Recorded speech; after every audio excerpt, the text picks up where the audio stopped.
आप में से बहुत छात्रों ने बताया है कि सर 2017 का मॉडल एक्सीलेंस का पेपर हल करवा दीजिए। तो आप सभी जानते हैं यह चैनल सिर्फ आपके लिए ही काम करता है, इसलिए हम बहुत कम शब्दों में आपको पूरा पेपर समझा रहे हैं। ध्यान से समझना है। हो सकता है कि आज जो आपका पेपर होने वाला है, इस पेपर में से आपको वहाँ पर बहुत अच्छे प्रश्न वहाँ पर देखने को मिल जाएं। तो बहुत कम शब्दों में हम आपको समझाने जा रहे हैं, तो ध्यान से सुनना है आपको, बस और कुछ नहीं करना है।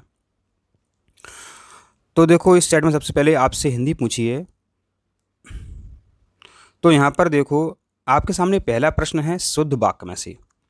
तो शुद्ध वाक्य का मतलब होता है कि देखने में, सुनने में, समझने में आपको सही वाक्य लगे, मतलब आपको अर्थ पूरा समझ में आ जाए, वो होता है शुद्ध वाक्य। तो जैसे कि मैंने बेटा आपसे कहा कि आपका कोई दोस्त है, उसका नाम विजय है। हमने कहा कि विजय को फेल होने की आशंका है, तो ये सही बात है। अब हमने कहा विजय को फेल होने का मतलब विजय को फेल होने का शक है, तो ये कोई बात नहीं हुई। आशंका माने होता है डर, ठीक है। तो विजय को फेल होने का डर है, तो ये सही बात है और सही वाक्य भी ये एकदम, ठीक है। तो इसका सही उत्तर आपका, इस तरह से आप देख रहे होंगे, तो इसका सही उत्तर आपका ए वाला सही हो जाता है। अब बच्चों, आपके सामने जो दूसरा प्रश्न है, मैंने यह कुर्सी 100 रुपए की खरीदी है, इस वाक्य में दोष है, तो यह परसर्ग का दोष है। और यहाँ पर आप देखो, उपसर्ग प्रत्यय पर हमेशा प्रश्न आता है। उपसर्ग शब्द के पहले जोड़े जाते हैं और प्रत्यय शब्द के बाद में जोड़े जाते हैं। अब है, किस वाक्य में क्रिया भूतकाल में नहीं है? तो भूतकाल में क्या होता है? था, थी, थे। तो यहाँ देखो, तीसरे वाले में था, थी, थे कुछ है ही नहीं है, तो ये भूतकाल में नहीं है। और वर्तमान में क्या होता है? ता, ती, ते। और भविष्यकाल में क्या होता है? होगा, होगी, जाएगा। समझ रहे ना बात आप? ठीक है, तो भूतकाल में नहीं है, वह पढ़ने वाला है, तो ये भूतकाल में नहीं है। भूतकाल में होता है था, थी, थे। वर्तमान काल में होता है ता, ती, ठीक है। अब देखो, अब आपसे पूछा है शांति शब्द का समानार्थी शब्द नहीं है। तो शांति माने होती है, मतलब अपन बोलती हैं साइलेंट हो जाओ, शांत हो जाओ, मतलब चुप्पी, मतलब मुंह मत खोलो। मौन मतलब मौन धारण कर लो। अभी आपने स्कूल में देखा ही होगा, कई बार मौन धारण करते हैं 2 मिनट के लिए। नीरवता, ये सब क्या है? शांति के पर्यायवाची है। और जबकि जो आकाश है, ये शांति का समानार्थी शब्द नहीं है। फिर है, निम्नलिखित में से अशुद्ध वर्तनी कौन सी है? तो वर्तनी माने होता है शब्द। अब ऐश्वर ऐसा नहीं लिखा जाता है, ये ध्यान रखो। ऐश्वर का जो ए है, इस पे इस पर आई, मतलब एक ही मात्रा इस पर और लगनी थी। जो ए है आपका, इस पे एक मात्रा और लगनी थी, तो अब आपका ऐश्वर सही हो जाता। जबकि एक लिखा हुआ देखो, वो सही लिखा हुआ है। कंघा ऐसा ही लिखा जाता है, ऐसा ऐसा ही लिखा जाता है, ठीक है। तो आपको ध्यान रखना, अब जो ऐसा लिखा हुआ है, अगर उस पर ऊपर की जो मात्रा है एक, इसको हटा दिया जाए तो ये अशुद्ध हो जाएगी। इस तरह से आपसे पूछ सकते हैं। अब देखो, आपके सामने कामना शब्द में कौन सा प्रत्यय है? हमने क्या कहा था? प्रत्यय माने होता है जो बाद में जुड़ते हैं, ठीक है। तो कामना, काम धन ना, तो ना कहाँ जुड़ा है? बाद में जुड़ा है, तो इसमें ना प्रत्यय है। इस तरह आपको परीक्षा में दिखना है। अब है, निम्नलिखित में कौन सा अंत्योदय शब्द का संधि विच्छेद सही है? तो यहां पर देखो बेटा, इसका तो देखो डी सही हो जाएगा, अंत धन उदय। लेकिन ऐसा प्रश्न आ जाता तो आपको उत्तर कैसे बनाना है? तो देखो, जब कभी ओ की मात्रा आपके सामने आ जाए तो वो गुण संधि होती है। एक बात तो आपको ये ध्यान रखनी है। दूसरी बात, जो ओ की मात्रा होती है वो आ और ऊ से मिलकर बनी होती है। तो यहाँ पर आप चौथे वाले विकल्प में देख रहे होंगे, या में आ है और आ और ऊ, ए मिलकर के ओ बना रहे हैं, तो अंत्योदय। इसका सही उत्तर आपका डी हो जाता है इस तरह।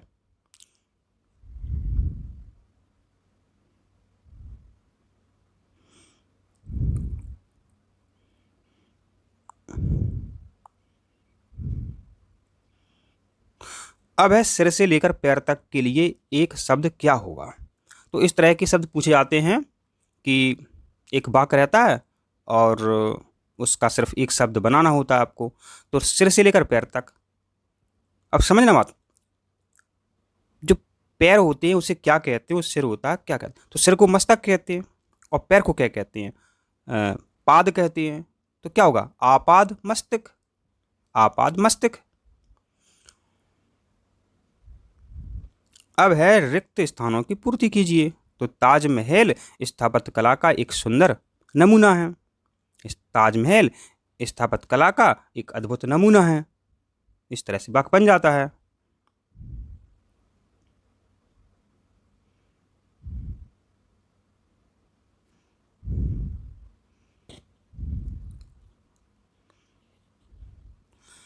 अब है माता पिता शब्द में कौन सा समास है। तो देखो, जब दोनों पद, यहां भी देखो द्वंद्व, द्वा माने दो, जब दोनों पद बराबर अधिकार वाले हो, बराबर उनका प्रभाव हो, बराबर उनकी मतलब भावना हो, माता पिता, तो आप जितना सम्मान माता को देते हैं उतना ही सम्मान पिता को देते हैं। तो यहाँ पर द्वंद्व समान हो जाता है, माता पिता, भाई बहन, चाचा चाची, नाना नानी, ठीक है। तो इस तरह द्वंद्व समास होता है। अब द्विगु कब होता है, हमने कहा तिराहा, अगर संख्या आ जाए शुरू में तो वो आपका द्विगु समास होता है। अब कर्मधारक क्या होता है, तो जब किसी शब्द की विशेषता बताई जाए, जैसे हमने कहा सुंदर ताजमहल, तो यह ताजमहल की विशेषता बताई जा रही है। ऐसा नहीं कि हमने सुंदर बोला, हम बुरा भी बोल सकते हैं, ठीक है। तो मतलब किसी शब्द की जब विशेषता बताई जाती है तो वहाँ पर कर्मधारय समास होता है। और बहुब्री का मतलब होता है जब तीसरे शब्द की प्रधानता हो। जैसे एक हम अच्छे उदाहरण से आपको बताते हैं, जैसे कि किसी गांव में या शहर में या किसी मोहल्ले में कोई खराब लड़का है, वो ऊधम करता रहता है। अब हमने आपसे कहा कि वो लड़का कहाँ है जो ऊधम करता है, हमने नाम नहीं दिया उस लड़के का, लेकिन आप समझ जाओगे उस लड़के का नाम। अब हो सकता है कोई भी लड़का हो सकता है जो ऊधम करता हो, तो मतलब तीसरे शब्द का पता चल जाए, तीसरे उत्तर का पता चल जाए, तो वहाँ पर बहुब्री समास होता है। कान भरना मुहावरे का सही अर्थ है। कान भरना माने चुगली करना, कई लोगों की ये आदत होती है, आप में से भी ऐसे कई लोग हैं। अब लेखक शब्द का स्त्रीलिंग होगा, तो यहां पर देखो आप, लेखिका, नेता का नेत्री, अभिनेता का अभिनेत्री। ये आप बिल्कुल, आपको कोई समस्या नहीं होने वाली। कोई भी ऐसा प्रश्न आ जाता है तो आप बिल्कुल इसको सही कर देंगे, ये हमें विश्वास है। फिर आयात शब्द का विपरीतार्थ माने, विपरीत माने विलोम, विलोम माने एंटीनोम्स। तो आयात करो माने बाहर से अपने देश में कोई वस्तुएं मंगाओ। अब ऐसा पूछ सकते हैं कि बाहर से वस्तुएं मंगाने को क्या कहते हैं, आयात कहते हैं, जो एक शब्द में उत्तर वाला हो जाएगा। तो आयात माने आना और निर्यात माने ले जाना, ये आपको यहाँ पर ध्यान रखना। अब पूछ सकते हैं कि देखो आदान का क्या विलोम है, तो आदान का प्रदान हो जाता है, ठीक है। अनुकूल है, अनुकूल का विलोम पूछ सकते हैं तो प्रतिकूल हो जाता है, ठीक है ना। अब अर्थ के अनुसार शब्द के भेद हैं। तो देखो, अर्थ के अनुसार जो है शब्द के दो भेद होते हैं, एक सार्थक शब्द और एक निरर्थक शब्द, सार्थक और निरर्थक। अब सार्थक क्या होता है, जिससे मतलब किसी का अर्थ पता चल जाए। जैसे हमने यहाँ देखो, एक जो प्रश्न है आपके सामने 15वें पे, इसमें एक हम मान सकते हैं ऐसे हमेशा लिखा हुआ है। अब हमने बोला समय है, ये क्या है, ये निरर्थक शब्द है। हमने बोला हमेशा, ये आपका सार्थक शब्द है। मतलब अर्थ के आधार पर, माने सही अर्थ निकले वो सार्थक और गलत अर्थ निकले वो निरर्थक। गलत का मतलब कुछ अर्थ ना निकले, मतलब वो निरर्थक है। तो अर्थ के आधार पर शब्द के दो भेद हो जाते हैं आपके, सार्थक और निरर्थक। वाक्य भी पूछे जाते हैं कि वाक्य बताओ अर्थ के आधार पर कितने होते हैं, तो अर्थ के आधार पर 8 होते हैं, रचना के आधार पर 3 होते हैं। ये प्रश्न बन जाता है आपका। अब निम्नलिखित में किस शब्द का प्रयोग हमेशा बहुवचन में होता है। तो देखो, एक वचन, बहुवचन, ठीक है। संस्कृत में आपके और होते हैं एक वचन, द्विवचन, बहुवचन, लेकिन हिंदी में आपके दो होते हैं, या तो एक वचन होगा या बहुवचन होगा। तो प्राण की हम प्राणो नहीं कर सकते हैं, तो ऐसे शब्द आपको देखने को मिलेंगे। कभी आपने किताब में प्राणो नहीं लिखा हुआ होगा, तो इस तरह के शब्द जो हैं बहुवचन कहलाते हैं। जैसे होश है, होश में रहो। जैसे एक बच्चा है, एक लड़का है, ए विजय होश में रहो। ए लड़को होश में रहो। देखो जब लड़कों बहुवचन है वहाँ देखो होश ही आया, और जो विजय की बात आई तब भी होश आया। तो मतलब होश को होशो नहीं कर सकते। आंसू, बहुत आंसू टपकते हैं, एक आंसू टपकता है। तो जो आंसू शब्द है ये हमेशा जो है बहुवचन में आता है। प्राण है, होश है, ये हमेशा बहुवचन में आते हैं। ये आपकी हिंदी के 2017 के महत्वपूर्ण प्रश्न थे जिन्हें आपने अच्छे से समझ लिया है। अब देखो आपने पहले बताया ही नहीं है, आप बता देते तो हम आपको पूरा पेपर पहले ही आपको हल करवा देते। अभी आपकी अंग्रेजी है। तो देखो आपका जो पहला प्रश्न है, आई सा गर्ल, गर्ल वाज ब्यूटीफुल। तो इस तरह का प्रश्न परीक्षा में हमेशा आता है और बहुत बहुत इंपॉर्टेंट है।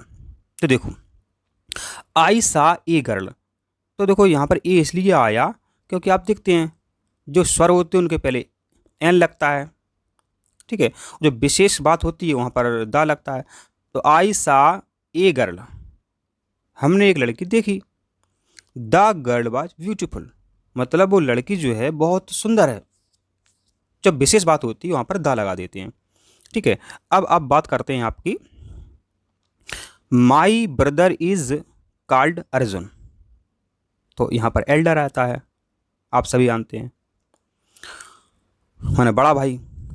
फिर है the lawyer has plenty of, तो इसका है क्लाइंट। तो क्लाइंट जो लॉयर मान वकील होते हैं, तो वकील के पास जब कोई केस लेके जाता है कि हमारा केस लड़ लो, ठीक है, तो जो व्यक्ति जाता है उसको अंग्रेजी में क्लाइंट कहते हैं। अब find out the collective noun. Collective मान होता है समूह, समूहवाचक संज्ञा। तो समूह में कौन है, देखो क्राउड, क्राउड माने भीड़, और भीड़ क्या होती है, एक समूह होती है, लोगों का समूह होती है। कलेक्टिव, कलेक्ट माने क्या, इकट्ठा करना। तो इससे भी पता चल रहा है आपका कलेक्टिव, क्राउन, समझ गए आप। अब a person who sell fish, तो मतलब एक व्यक्ति है जो मछलियों को जो है बेचता है, वो क्या है, फिश मॉन्गर कहलाता है। क्या कहलाता है, फिश मॉन्गर कहलाता है। और आप सभी जानते हैं, आप अपने जानते हैं, जो दुकान में सौदा बेचता है उसे क्या कहते हैं हिंदी में, उसे दुकानदार कहते हैं। जो मछलियाँ बेचता है वो फिश मॉन्गर कहलाता है। ए लॉक ऑफ, तो यहाँ पर देख लो आप, a lock of hair, a lock of hair. अब देखो आपसे पूछा है third form of read is, तो देखो इससे हमेशा प्रश्न आता है। तीन आप जानते ही हैं, ऐसे इसके बेस्ट, बेटर, इस तरह का होता है। तो रीड जो है तीनों वचनों में एक ही आती है, रीड रीड रीड। फिर है she is my better half, here the underline part means. तो 23 वाला है, इसका आपका जो उत्तर है आपका सी सही हो जाता है। अब हम देख लेते हैं और आपके क्या प्रश्न हैं। तो इसमें आइदर आएगा, either of them has stolen my watch. फिर है आपका 25वां, all her furniture is good, मानो जो सभी फर्नीचर हैं वो कैसे हैं, वो अच्छे हैं। अब कलेक्टर नाम देखो फिर पूछा है हमने, क्या संज्ञा हमेशा पूछी जाती, चाहे हिंदी हो आपकी चाहे अंग्रेजी हो। तो कलेक्टिव नाउन, कलेक्टिव नाउन माना होता है समूहवाचक। तो गवर्नमेंट, तो जो गवर्नमेंट होती है वो बहुत सारे व्यक्तियों से मिलकर बनी होती है, उसमें मंत्री भी होते हैं, उनके कर्मचारी भी होते हैं, ठीक है। Feminine gender of line, line माने होता है शेर। तो शेर का फेमिनाइन जेंडर क्या होता है, इसका होता है लाइनेस, ये आपको ध्यान रखना है। अब find the correctly spelled word. तो देखो अपन ने हिंदी में भी देखा था जो ऐश्वर्य लिखा था, ठीक है।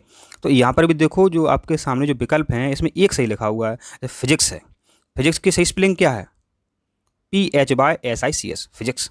केमिस्ट्री की पूछ सकते हैं अब, CHEMISTRY। अब बायोलॉजी की भी पूछ सकते हैं, तो BIOLOGY, तो ये बायोलॉजी की होती है। अब तो जनरल गलत क्यों है, जनरल GE होता है, ठीक है। तो यहाँ पर आपसे सही पूछा है, करेक्ट पूछा है, तो करेक्ट स्पेलिंग किसकी है, फिजिक्स की है। फिजिक्स माने क्या होता है, भौतिक शास्त्र। केमिस्ट्री माने रसायन शास्त्र, बायोलॉजी माने जीव विज्ञान। अब है find the wrongly spelled word. देखो कितनी अच्छी बात है। आपको गलत शब्द ढूंढना है, मतलब उसकी जो स्पेलिंग है वो गलत ढूंढनी है आपको। तो पहला जो है देखो आपका मैथमेटिक्स माने गणित, इसकी स्पेलिंग सही लिखी हुई है। MUPS मम्स, ये वायरल रोग है, तो इस पर भी प्रश्न आता है। वायरल रोग बताओ, मम्स किससे है? मशरूरों वाला ये रोग है। और सेवेक्स, ये गलत लिखा होगा, CI लिखना था यहाँ पर इन्होंने। तो इन्होंने जब स्पेलिंग इसकी गलत लिखी है तो रॉन्गली स्पेलिंग आपकी कौन सी है? सिविक्स की है। अब है बार्किंग डॉग्स, बाइट। तो यहाँ पर आप देख ही रहे हैं इसका उत्तर क्या है, इसका है सेल्डम। अब हम आपको दिखाते हैं पर्यावरण के महत्वपूर्ण प्रश्न, बहुत ही इंपॉर्टेंट। तो देखो यहाँ पर आपका जो पहला प्रश्न है, वायुदाब नापने वाले यंत्र को किस नाम से जाना जाता है? बैरोमीटर। और सीस्मोग्राफ जो है, इससे भूकंप की तीव्रता नापते हैं, मतलब भूकंप का पता लगाते हैं। और थर्मामीटर है, इससे ताप नापते हैं। जब आप बीमार हो जाते हैं तो थर्मामीटर से पता चलता है कि कितना बुखार है आपको। और हाइग्रोमीटर, इससे आर्द्रता नापते हैं। अब है कौन सा वायुमंडलीय प्रदूषक अम्लीय वर्षा का मुख्य कारक है? अम्लीय वर्षा माना तेजाबी वर्षा। तो सल्फर डाइऑक्साइड के कारण तेजाबी वर्षा होती है, इसके कारण ताजमहल खराब हो रहा है। आप सभी जानते हो जो सल्फर डाइऑक्साइड है, वाहनों के जलने से धुआं बनता है, वो जब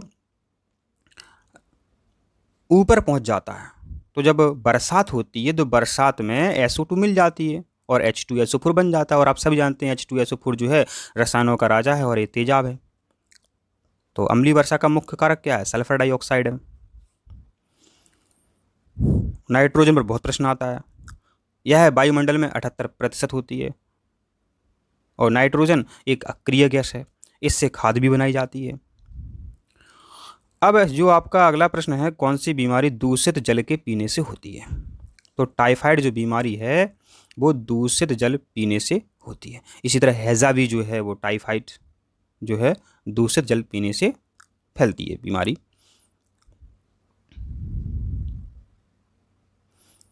आपसे और क्या पूछ सकते हैं यहाँ पर? देखो पूछ सकते हैं कि जो एड्स है इसका पूरा नाम क्या है? एक्वायर्ड इम्यूनो डेफिशिएंसी सिंड्रोम है।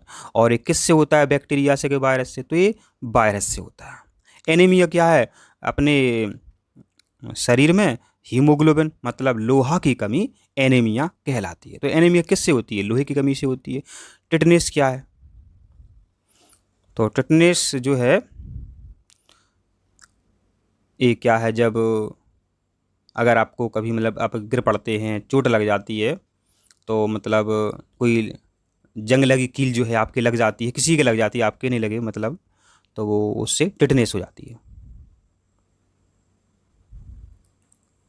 अब है निम्न में कौन सी ग्रीन हाउस गैस नहीं है? इंपॉर्टेंट है। देखो कार्बन डाइऑक्साइड जो गैस है CO2 ये ग्रीन हाउस होती है। N2O ग्रीन हाउस गैस होती है। CH4 ग्रीन हाउस गैस होती है। CO मतलब carbon monoxide green house gas नहीं है। ये इंपॉर्टेंट प्रश्न है बेटा, याद कर लो इसे। अब भारत में हिमालय की सबसे ऊंची चोटी का नाम क्या है? इंपॉर्टेंट प्रश्न है। तो K2 इसका नाम है। क्या नाम इसका? K2 इसका नाम है। और विश्व की बात करें तो माउंट एवरेस्ट है। 8,858 मीटर ये है माउंट एवरेस्ट, पूछ सकते हैं। और कंचनजंगा कहाँ है? सिक्किम में है, ये पूछ सकते हैं आपसे। इससे ज़्यादा और वो नहीं पूछेंगे आपसे।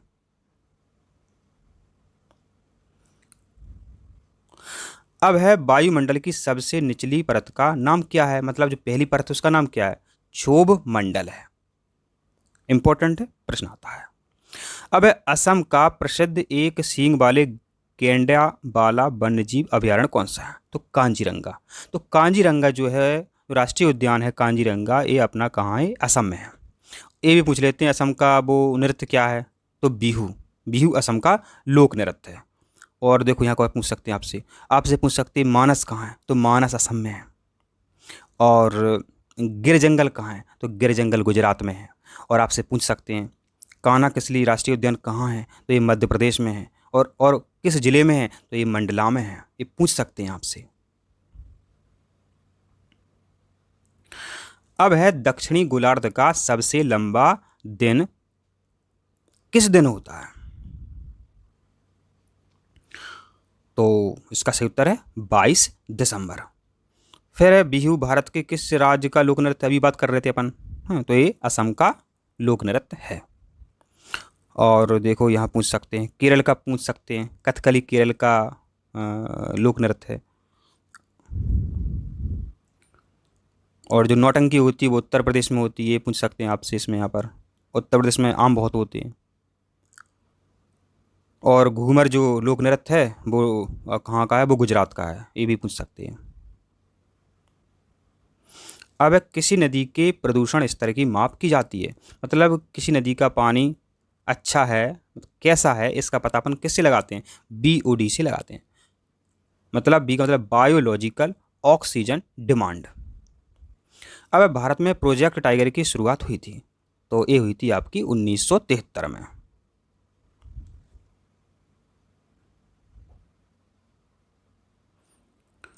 अब है निम्नलिखित में किस एक प्राणी को किसान का मित्र कहा जाता है? तो बेटा आप सभी जानते हो, केंचुआ। फिर है पर्यावरण को बचाने के लिए चिपको आंदोलन से कौन सा राज्य जुड़ा हुआ है? चिपको आंदोलन, तो देखो क्या हुआ था, यहाँ पर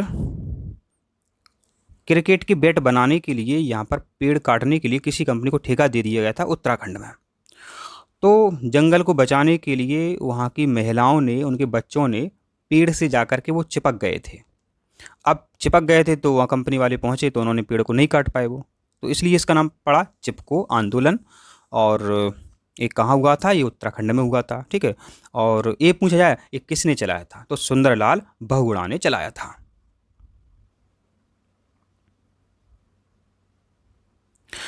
अब बायोडीजल तैयार किया जाता है, तो जेट्रोफा नामक पौधे से बायोडीजल तैयार किया जाता है। अब विश्व ओजोन दिवस मनाया जाता है, तो विश्व ओजोन दिवस 16 सितंबर को मनाया जाता है। और इसके अलावा आपसे पूछ सकते हैं विश्व पर्यावरण दिवस कब मनाते हैं? तो ये 5 जून को मनाते हैं। और देखो यहाँ आपसे क्या पूछ सकते हैं कि ओजोन जो परत है इसमें छिद्र कहाँ हो गया है? तो अंटार्कटिका में हो गया। किससे हो गया है? तो ये CFC क्लोरोफ्लोरोकार्बन से हो गया है, ये भी पूछ सकते हैं।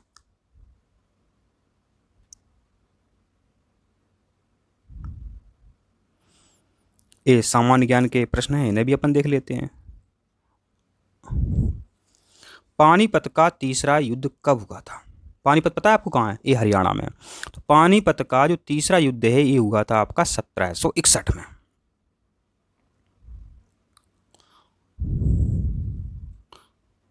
और ये पूछ सकते हैं कि पानीपत का प्रथम युद्ध कब हुआ था? तो ये प्रथम युद्ध आपका जो 1526 में हुआ था, ध्यान रखें आप। अब राज्यसभा के सदस्यों का कार्यकाल कितना होता है? तो दो राज्यसभा के सदस्यों का कार्यकाल जो है 6 वर्ष होता है, ठीक है। और लोकसभा के सदस्यों का कार्यकाल 5 वर्ष होता है। और लोकसभा के सदस्यों का चुनाव प्रत्येक 5 वर्ष में होता है। लोकसभा के द्वारा जो सरकार बनती है वो आप सभी जानते हैं, उसे अपन केंद्र सरकार बोलते हैं।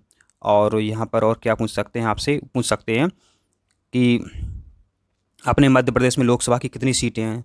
तो लोकसभा की आपकी 29 सीटें हैं और राज्यसभा की 11 सीटें हैं। और जो विधानसभा हैं विधायक होते हैं वो आपके 230 होते हैं। इतना पूछ सकते हैं बस, और ज़्यादा नहीं पूछेंगे आपसे। अब बोरोबुदुर का प्रसिद्ध मंदिर कहाँ है? तो ये जावा में है, ठीक है। जावा एक द्वीप का नाम है, छोटा सा देश है। अब भारत भारती का लेखक कौन था? तो भारत भारती का लेखक कौन था? मैथिली शरण गुप्त। और देखो अब आपसे क्या पूछ सकते हैं वो बताएं आपको हम। तो पूछ सकते हैं जयशंकर प्रसाद ने कौन सी रचना लिखी है? तो कामायनी लिखी है। और प्रेमचंद ने कौन सी रचना लिखी है? तो इन्होंने लिखी है गोदान। और ये आपको पता ही चल गया है, भारत भारती के लेखक मैथिली शरण गुप्त हैं। अब है अजमेर में किस सूफी संत की दरगाह है? तो अजमेर में मोइनुद्दीन चिश्ती की दरगाह है। इनका पूरा नाम है ख्वाजा मोइनुद्दीन चिश्ती की दरगाह है, अजमेर में है। और ये पूछ लें कि हजरत निजामुद्दीन कहाँ है? तो ये दिल्ली में है, एक रेलवे स्टेशन भी है यहाँ पर इस नाम का। अब विश्व जनसंख्या दिवस कब मनाया जाता है? तो ये 11 जुलाई को मनाया जाता है। और देखो आपसे क्या पूछेंगे यहाँ पर, वो ये पूछेंगे आपसे कि बताओ मानव अधिकार दिवस कब मनाते हैं? तो मानव अधिकार दिवस 10 दिसंबर को मनाते हैं। सीधी सीधी बात है, क्या दिक्कत है आपको? फिर है खगोलीय पिंड संबंधी ज्ञान को क्या कहते हैं? इसे कहते हैं एस्ट्रोनॉमी। अब संयुक्त राष्ट्र संघ यूएनओ के प्रथम महासचिव कौन थे? तो ये थे आपके त्रिगबेली। और आपसे क्या पूछ सकते हैं यहाँ पर, इनकी जो मुख्यालय वगैरह हैं वो पूछ सकते हैं यहाँ पे आपसे। ऐसे यूनेस्को कहाँ है? तो यूनेस्को पेरिस में है, हैं। और ILO WTO कहाँ है? ये आपका जिनेवा में है। स्वास्थ्य संगठन कहाँ है? आपका जिनेवा में है। ये पूछ सकते हैं आपसे। और विश्व बैंक पूछ सकते हैं। तो विश्व बैंक का जो मुख्यालय है वो कहाँ है? वो वाशिंगटन DC में है। एशियाई विकास बैंक कहाँ है? वो मनीला में है। ये पूछ सकते हैं आपसे। इतने ज़्यादा नहीं पूछेंगे, इतना ही काफ़ी है। अब है पृथ्वी की अपेक्षा चंद्रमा पर हमारा भार कम होगा। तो ये बात सही। और कितना कम होगा आपको पता है? 6 गुना कम। अगर यहाँ पर आप जो है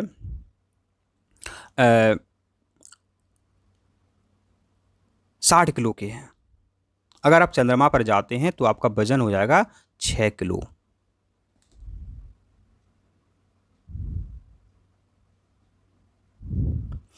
अब है 1 किलोवाट घंटा का जूल में मान कितना होगा? तो 3.6 गुणा 10 पे घात हैं 6 जूल। और कार की इकाई क्या है? जूल है। ये भी पूछ सकते हैं। और ज़्यादा नहीं पूछेंगे आपसे, आप मतलब। अब है आपका जो अगला प्रश्न है,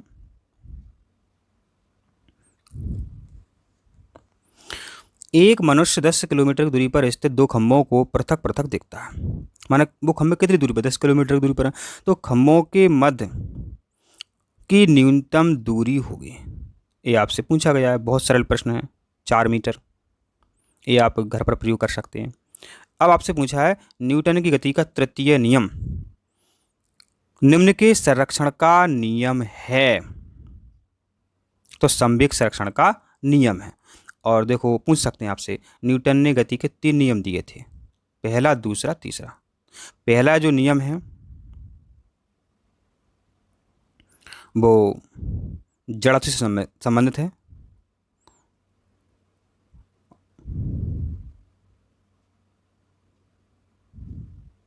पहला नियम आपका जड़त्व से संबंधित है, ये आपको ध्यान रखना।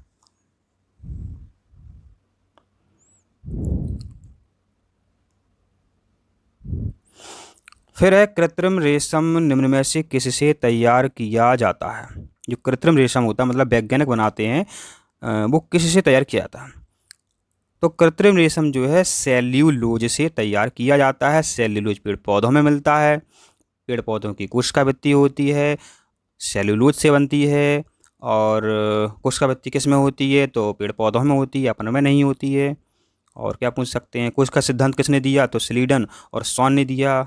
और कोशिकाओं में क्या होता है? माइटोकॉन्ड्रिया होता है। माइटोकॉन्ड्रिया क्या करता है? पावर हाउस है। और क्या होता है? लाइसोसोम होता है। इस तरह ये प्रश्न आपके बन जाते हैं। फिर आवर्त सारणी में सबसे कम विद्युत धनात्मक तत्व, सबसे कम विद्युत धनात्मक तत्व कौन सा है आपका? तो इसमें जो है आपका जीनोन, Xe जीनोन सही है। अब अति तीव्र गंध वाला पदार्थ जो LPG में डाला जाता है, जो LPG माने घर के सिलेंडर, LPG का पूरा नाम भी पूछ सकते हैं, लिक्विड पेट्रोलियम गैस। अब इसमें क्या मिलाया जाता है और क्यों मिलाते हैं? तो देखो, तो जो एथिल मरकैप्टन है इसे इसमें मिलाते हैं। अब क्यों मिलाते हैं समझो।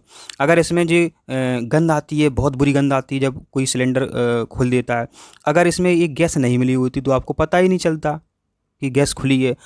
ऐसे कोई आपका जो दुश्मन है वो आपके घर में गया और वो सिलेंडर खुलाया, अब गैस निकल रही है।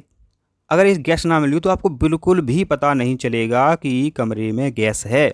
इसलिए इसमें गंध मिलाते हैं जिससे आपको पता चल जाए कि किसी ने गैस खुली छोड़ दी है। इसलिए इसमें ये एथिल मरकैप्टन जो है तीव्र गंध वाला पदार्थ मिलाया जाता है।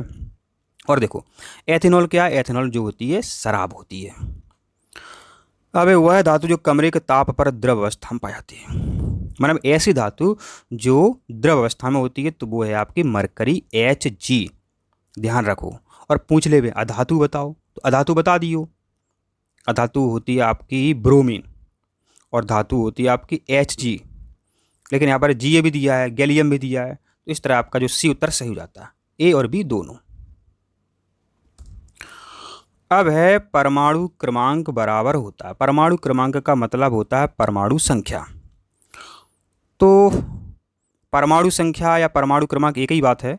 तो परमाणु क्रमांक या परमाणु संख्या इलेक्ट्रॉन की संख्या के बराबर होते हैं, मतलब जितने इलेक्ट्रॉन होते हैं उतने परमाणु क्रमांक होते हैं, मतलब उतने परमाणु होते हैं, जितने इलेक्ट्रॉन होंगे उतने परमाणु होंगे, ये आपको ध्यान रखना है।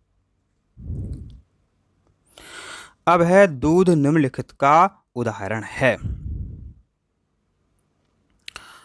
तो इसका सही उत्तर है पायस। क्या सही उत्तर आपका? पायस।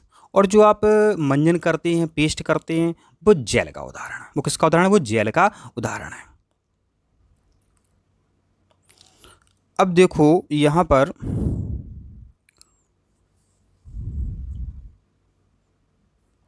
आपसे पूछा है मानव शरीर में रुधिर के निर्माण का स्थान है।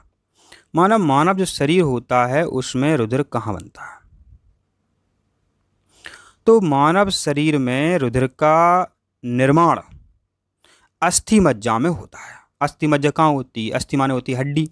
तो हड्डी के अंदर जो है अस्थि मज्जा होती है, वो क्या कराती है? मतलब वो ब्लड बनाती है। जैसे कभी आपने देखा होगा, फिल्मों में देखा होगा, बोन मैरो ट्रांसप्लांट करते, किसी व्यक्ति में जब खून नहीं बनता है तो अस्थि मज्जा को ट्रांसफ़र कर देते हैं। आपने हृदय का ट्रांसफ़र भी सुना होगा, किडनी का भी सुना होगा। किडनी क्या करती हैं? रक्त का शुद्धिकरण करती हैं। तो मानव शरीर में रुधिर के निर्माण का जो स्थान है वो क्या है? अस्थि मज्जा है, बोन मैरो है। और हृदय क्या है आप बता सकते हो? तो हृदय जो है अपने शरीर के अंदर रक्त का परिसंचरण करता है, मतलब एक पंप की तरह कार्य करता है। पूरे शरीर में रक्त कौन भेजता है? हृदय भेजता है। यकृत का पूछ सकते हैं आप। यकृत क्या करता है? भोजन पचाने का काम करता है। और शरीर की सबसे बड़ी ग्रंथि क्या है? यकृत है, इसे लिवर बोलते हैं। और आपके घर में लिव 52 एक सिरप जरूर रखी होगी, देख लेना अपने घर पे। और पिलिया क्या करता है? ध्यान दो, पिलिया जो है इसे तिल्ली बोलते हैं, अंग्रेजी में स्प्लीन बोलते हैं। इसके अंदर रक्त इकट्ठा रहता है। जब आपको गुस्सा आती है तो पिलिया के अंदर भरा हुआ रक्त आपके शरीर में चला जाता है, आपको ताकत आ जाती है। यहाँ पर निर्माण पूछा है, ये ध्यान रखें आप।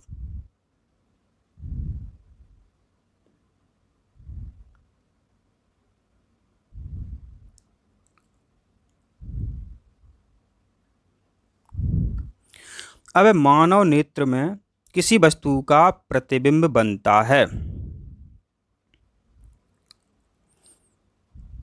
तो कहाँ बनता है? मानव नेत्र में किसी वस्तु का प्रतिबिंब रेटिना पर बनता है।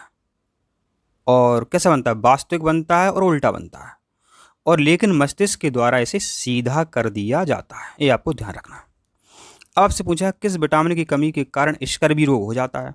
तो स्कर्वी रोग जो है विटामिन सी की कमी से हो जाता है। विटामिन ए की कमी से क्या हो जाता है? ये भी ध्यान रखना है। विटामिन ए की कमी से रतौंधी हो जाता है। सूखा रोग विटामिन डी की कमी से हो जाता है। और विटामिन की कमी से जो है एनीमिया हो जाता है। स्कर्वी रोग किससे होता है? विटामिन सी से होता है। विटामिन सी कहाँ मिलती है? खट्टे फलों में मिलती है। सबसे अधिक किस में मिलती है? आंवला में मिलती है।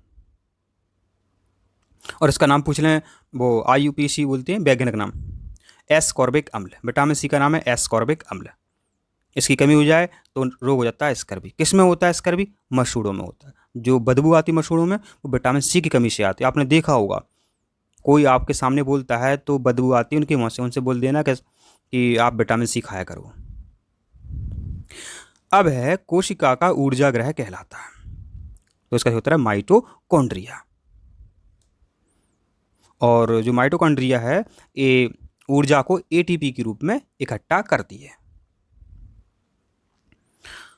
कितना सरल प्रश्न है। साधारण नमक का रासायनिक नाम क्या है? तो जो साधारण नमक होता है, आपके घर में जो नमक होता है उसका नाम क्या है? Sodium chloride. और इसका सूत्र होता है NaCl। अब ध्वनि की गति सर्वाधिक होती है। तो यहाँ पर देखो आपको लग रहा होगा इसका उत्तर क्या है, लेकिन इसका सही उत्तर जो है लोहा। जैसे कि ट्रेन की पटरी होती है, तो पहले जब आप छोटे होंगे या अभी भी जब कभी आप जाते होंगे तो रेल बहुत दूर आ रही होती है, तो जब अपना कान जो है आप रेलवे पटरी पर लगाते हैं तो पता चल जाता है कि रेल आ रही है, तो बहुत दूर से। अपने पापा मम्मी से पूछना क्या ये सही बात है। तो ध्वनि की गति सर्वाधिक किस में होती है, तो ये होती है लोहे में। अब रक्त में ग्लूकोज की मात्रा नियंत्रित होती है अग्नाशय द्वारा, मतलब पेनक्रियाज द्वारा। समझो, अगर ग्लूकोज ज़्यादा हो जाए तो डायबिटीज हो जाती है, डायबिटीज हो गई तो फिर क्या आपको खाना है, इंसुलिन हार्मोन खाना है। इंसुलिन हार्मोन के द्वारा डायबिटीज रोग दूर किया जाता है। अब ये रोग होता क्यों है, अग्नाशय के द्वारा होता है। तो मतलब अग्नाशय सही है तो रक्त में ग्लूकोज की मात्रा नियंत्रित होती है। अब नींबू के फल में, मतलब नींबू के रस में कौन सा अम्ल पाया जाता है, अभी बात कर रहे थे अपन, साइट्रिक अम्ल पाया जाता है। लैक्टिक अम्ल कहाँ पाया जाता है, तो ये पेशियों में, जब अपन मेहनत करते हैं तो पेशियों में जम जाता है और थकान महसूस होती है। फार्मिक अम्ल चींटियों में पाया जाता है। मौलिक अम्ल जो एप्पल होते हैं उनमें पाया जाता है। और दूध को दही में जो बैक्टीरिया बदलते हैं तो वो लैक्टिक अम्ल बदल देते हैं, तो वो दही बन जाता है। ये आपको ध्यान रखना है। नींबू में होता है साइट्रिक अम्ल या सेट्रिक अम्ल। अब कौन लंबाई का मात्रक है, तो लंबाई के देखो ये सभी मात्रक हैं, कोई छोटा है कोई बड़ा है। प्रकाश वर्ष ये भी देखो लंबाई का मात्रक है। पारसेक यह भी लंबाई का मात्रक है। एंगस्ट्रॉम ये भी लंबाई का मात्रक है। एंगस्ट्रॉम ऐसे लिखते हैं 10⁻⁻10 एंगस्ट्रॉम। और ये सभी, तो आपका सही उत्तर हो जाता है ये सभी। अब है ग्रीन हाउस गैस है। तो देखो अभी बात कर रहे थे, एक प्रश्न ऐसा आया भी था, मीथेन, कार्बन डाइऑक्साइड और जल वाष्प, ये सभी ग्रीन हाउस गैसें होती हैं। इस तरह आपका जो उत्तर है वो सही क्या जाता है, ये सभी। इस तरह आपने देखा, हमने आपको 2017 के सभी प्रश्नों को अच्छे से समझा दिया है। अगर आप पहले बता देते तो हम आपको ये पेपर पहले ही समझा देते, लेकिन फिर भी आपने हमें बताया तो हमने आपको समझाने का प्रयास किया है। अगर आपको समझ में आया, हमारी बातें अच्छी लगी, तो प्लीज़ आप वीडियो को लाइक ज़रूर करें और चैनल को सब्सक्राइब करें। तो आप सभी स्वस्थ रहो और खुश रहो।